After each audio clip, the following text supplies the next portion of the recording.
السلام عليكم سوري صاحبيال maantay iyo booqasho cusub waxaan booqanay dugsiga hoose dhexe iyo sare ee Higso waana mid kamid ah xarumaha wax lagu baro ubadkeena Soomaaliya gaar ahaan caasimadda dalkeena ee Muqdisho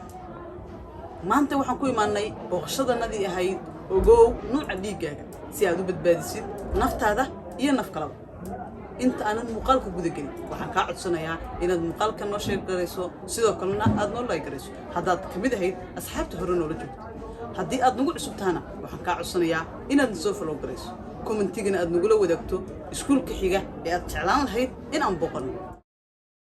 dugsigan hoose dhexe iyo sare ee Higso waa mid kamid ah xarumaha ku yaala degmada Hodan ee gobolka Banaadir wali waxaan dhex mushaaxaynaa halbowlaha caasimadda waxaan ka dhamaanahay degmada Hodan ee gobolka Banaadir sababta ugu weyn ee aan dhiiga ardada u baarayn hore ayaan isugu sheegnay in ardadana u faa'iideyno ay ogaadaan nooca dhiigooda si ay u badbaadiyaan nafafka kale waxa ilaahay mahadiisa maanta inaan ku guuleysanay baaritaan tiro arday gaaraysa 30 arday ardaydaas oo waliba noqday noocyada kala duwan ee dhiiga iskuulada qaar noocyo dhiig aan ku soo arkin ayaan ku aragnay dugsigan Higso taasina waxay ku cadeynaysaa bulsho ka timid deegaano kala duwan inay meeshan wax ku bartaan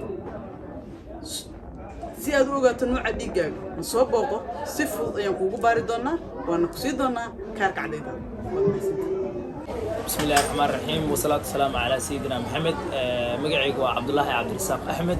مأمول كحجين كسكول كهيكسو برايمري أند سكندري سكول مانتي وحارنتي نصاب وقضي عز دكتوريس ورنتي ماركتي الإسبيتال أرماء برشدة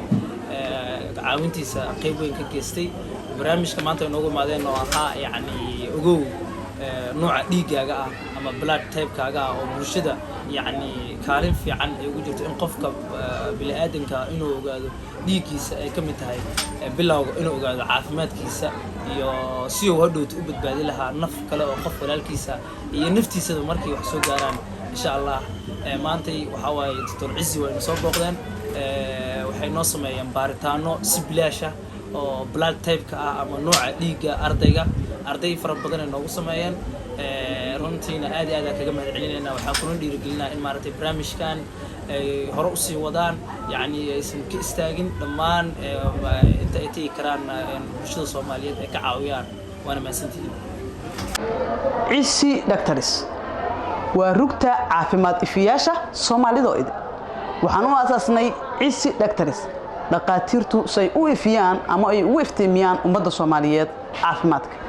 fadlan saaxiib haday tahay markii kuugu horeysay ee aad soo booqato page-keena Cisi Doctors waxaan ka codsanayaa inaad muuqaalka noo like garayso sidoo kalena aad noo share garayso kana mid noqoto asxaabteena cusub oo aad noo follow garayso haddii si aad ka mid tahay dadkii hore noola joog waxaan ka codsanayaa inaad muuqaalka noo like garayso sidoo kalena aad noo share garayso si uu u gaaro dad aad u fara badan waan kaaga mahad celinayaa daawashadaada